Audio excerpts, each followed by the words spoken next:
I'm happy to curate a few chapters from the book Lean In, written by Sheryl Sandberg, and share them with all of you in my first video. Okay. Let us get into the content of this video. Lean In. Introduction. A truly equal world would be one where women ran half of our countries and companies and men ran half our homes. Book author believes that this would be a better world. The laws of economics and many studies of diversity tell us that if we tapped the entire pool of human resources and talent, our collective performance would improve.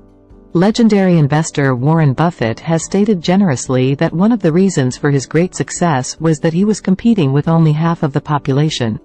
Book author Sheryl Sandberg says Warren Buffetts of her generation are still largely enjoying this advantage.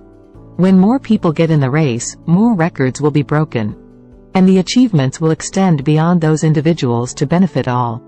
The time is long overdue to encourage more women to dream the possible dream and encourage more men to support women in the workforce and in the home. We can reignite the revolution by internalizing the revolution.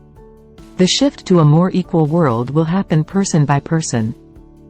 We move closer to the larger goal of true equality with each woman who leans in. Title: The Leadership Ambition Gap. What would you do if you weren't afraid?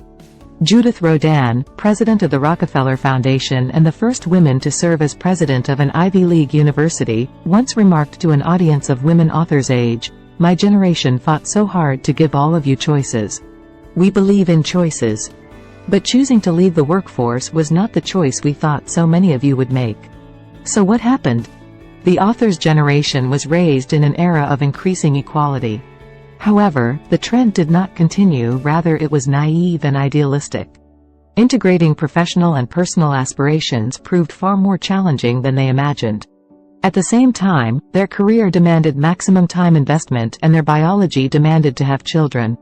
Their partners did not share housework and child rearing, hence they did 2 full-time jobs, one in workplace, other one in home. The workplace was not also flexible to fulfill responsibilities at home.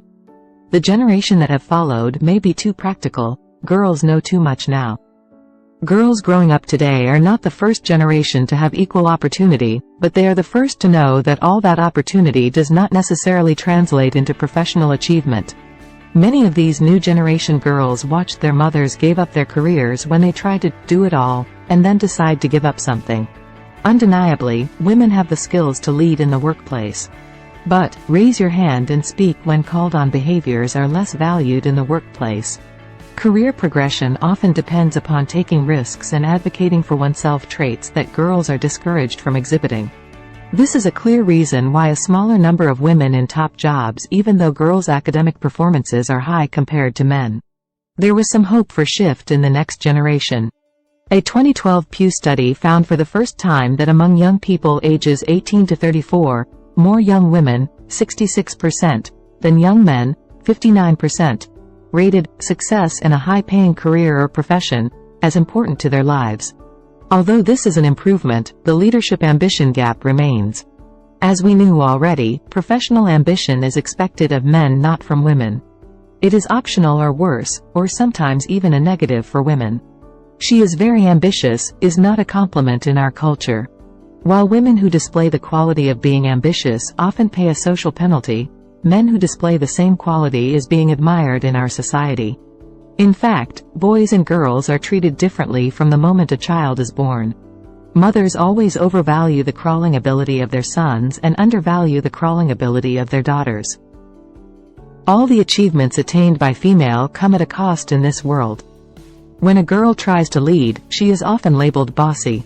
Boys are rarely called bossy because role of a boss taken by a boy doesn't surprise or offend anyone.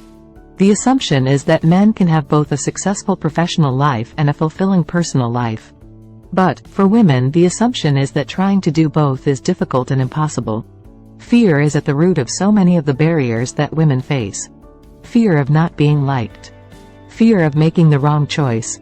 Fear of drawing negative attention. Fear of overreaching. Fear of being judged. Fear of failure.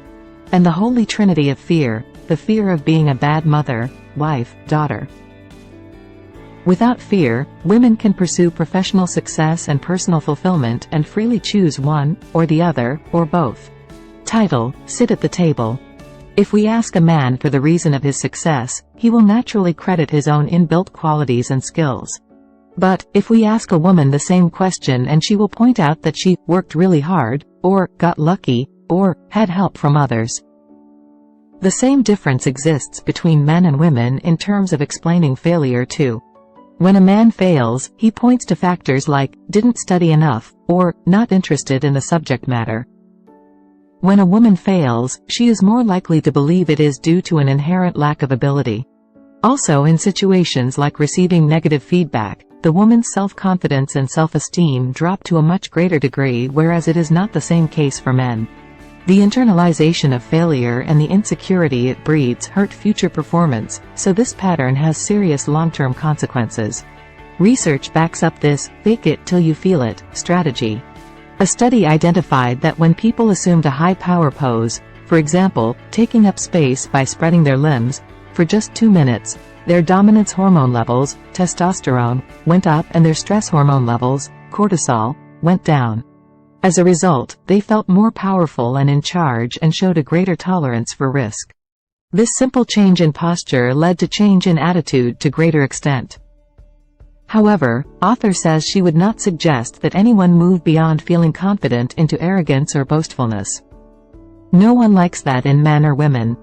But feeling confident or pretending that we feel confident is necessary to reach for opportunities. It's a cliché, but opportunities are rarely offered, they're seized. In this fast world, grabbing opportunities is more important than ever. Only very few managers have the time to carefully consider all the applications for a job. Also, the opportunities are not well defined. But instead, opportunities come from someone jumping in to do something. That something then becomes his job. If we would like to see this world with greater equality, then we need to acknowledge that women are less likely to keep their hands up. We need institutions and individuals to notice and correct for this behavior by encouraging, promoting, and championing more women. And women must learn to keep their hands up, because when they lower them, even managers with the best intentions might not notice. In August 2011, Forbes published its annual World's 100 Most Powerful Women list. Author Sheryl Sandberg was savvy enough to know that the list wasn't based on a scientific formula. It is just that magazines love these features because they create lots of page views as readers click through each name. Still, author was horrified to learn that Forbes ranked her as the 5th most powerful woman in the world. Instead of feeling powerful, author felt embarrassed and exposed. When colleagues at Facebook stopped her to congratulate, she uttered the list was ridiculous. After a few days, author's longtime executive assistant, Camille Hart, summoned her into a conference room and she said that author was handling the Forbes thing poorly and need to stop embracing the people who brought up the list. We all need colleagues like Camille, who was honest enough to point out author's less than gracious response. She was right. Author says, "My success comes from hard work, help from others, and being at the right place at right time. But I also know that to continue to grow and challenge myself, I must believe in my own abilities." Author continued to face situations that her fear is beyond her capabilities. And still sometimes find herself spoken over or discounted when men sitting next to her are not. But now she knows to take a deep breath and keep her hand up. She learned to sit at the table.